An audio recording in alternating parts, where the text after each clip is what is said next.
the first thing you do is you cut off any travel to that source of the epidemic. You don't say it's too late to contain it. That makes no sense logically or medically. But this is an example of the broken down America that we're living in. This is a very dangerous infection, and as I say, it is a zoonotic infection. I want to tell you that I began in talk radio in 1994 by creating a radio tape that was in part based upon a book that would not be published by anyone in New York entitled Immigrants and Epidemics. I had at that time had 18 books published, mainly in the health field. My next book would be Immigrants and Epidemics. I was co-authoring it with a leading scientist from University of California at Berkeley. Nobody would touch it. The publisher said to me, it's too hot to handle, it's too political. It violates all of the rules about what we're allowed to say about immigrants. Ladies and gentlemen, I am warning you, this government is out of control. This government is a thieving, lying group of... I don't know how to control myself today. Why don't you do your job, Napolitano, you bum you? And why don't you ask yourself, you dumb fool you, could this be a terrorist attack through Mexico? Could our dear friends in the radical Islamic countries have concocted this virus and planted it in Mexico, knowing that you, Janet Napolitano, would do nothing to stop the flow of human traffic from Mexico, and they are a perfect mules for bringing this virus into America. But you wouldn't think that way, would you? Because you are incapable of protecting America's homeland, Napolitano. Now, let me explain what a zoonotic infection is. Now, they say that it's a mixture between a pig virus and a human virus, a swine and human virus. There's also an element of the avian flu in here. Now, I could understand how a swine flu virus could jump to the human being. I could see how that could happen. Let me review for you before what a zoonotic infection is. It is said that the HIV virus originated in the green monkeys of West Africa. And in some way, the simian virus that was found in the green monkeys found its way into human beings. I'll let you use your imagination as to how that may have happened. You can take the benign approach or the disgusting approach on that one.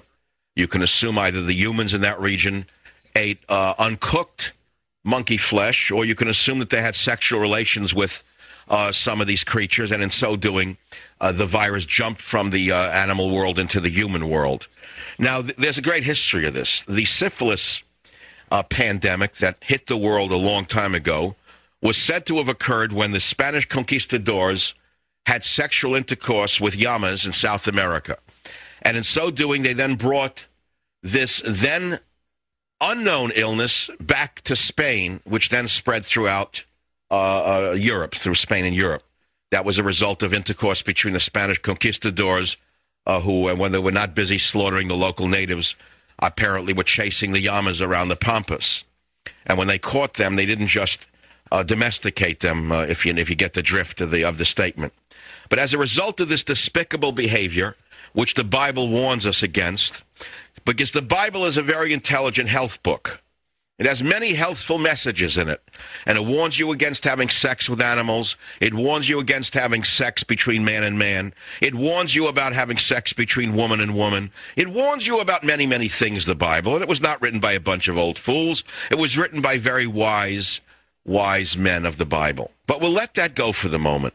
We're teaching you for the moment, or explaining to you, a little bit about what a zoonotic infection is. And now let's come point blank to today.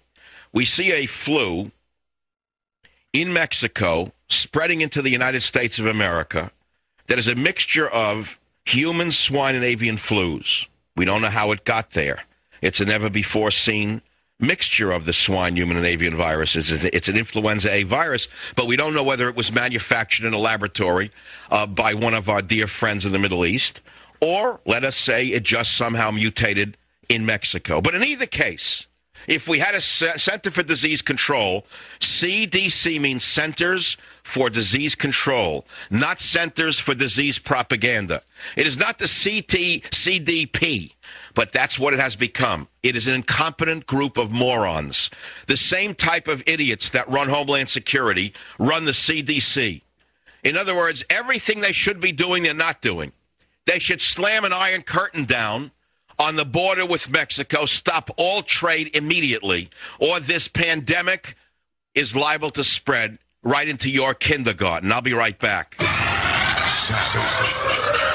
Talking about the new flu strain that is emerging out of Mexico, and our incompetent, corrupt CDC has issued no travel restrictions. Do you hear this? No warnings have been issued about travel to Mexico by our corrupt, incompetent so-called scientists at the CDC. Yet in Mexico, 6.1 million students were kept out of daycare centers. But in America, the lying thieves in the U.S. government have nothing to say because the bottom line is more important. You cannot stop the flow of people, drugs, and whatever. After all, our commerce depends upon this flow of drugs, so you can't tell people not to go or come from Mexico. This virus has a unique combination of gene segments not seen in people or pigs before. The virus contains human virus, avian virus from North America, and pig viruses from North America, Europe, and Asia. No one's ever seen it before. I ask you a question. Where is the dumb moron, Janet Napolitano, the head of the Homeland Security Department? Why are they not looking into this as a possible terrorist attack on America? Now you say, how could this be? Because the demons in the radical Islamic world have been trying to modify the influenza virus for years. We've been told about this for years. Some of these scientists are very clever. And they also know that because of the open borders policy with Mexico, because of the corruption in our U.S. government, it's very easy to bring a altered virus into Mexico, put it into the general population, have them march across the border. They know the U.S. government is corrupt and incapable of protecting its people. They can't stop anything because they don't want to stop anything. The question is, what are we going to do about this? How do you protect yourself? What can you do? Greatly increase your intake of ascorbic acid. That's vitamin C. I don't need the approval of the dummies in the medical profession who want to sell you a drug. They'll tell you there's nothing to do. You know what the CDC told you today? Wash your hands. A $1 trillion agency tells you the way to stop AIDS is put on a condom, and the way to stop the spread of the flu now is wash your hands. You hear this? All the geniuses with MDs, PhDs in the CDC use soap and water. You hear this? This is how far we've come in America. Wash your hands and wear condoms. That's the best advice these schmucks can give you. Now, the reason I tell you to greatly increase your intake of ascorbic acid is because it's well established outside of medical circles, which are useless when it comes to these things.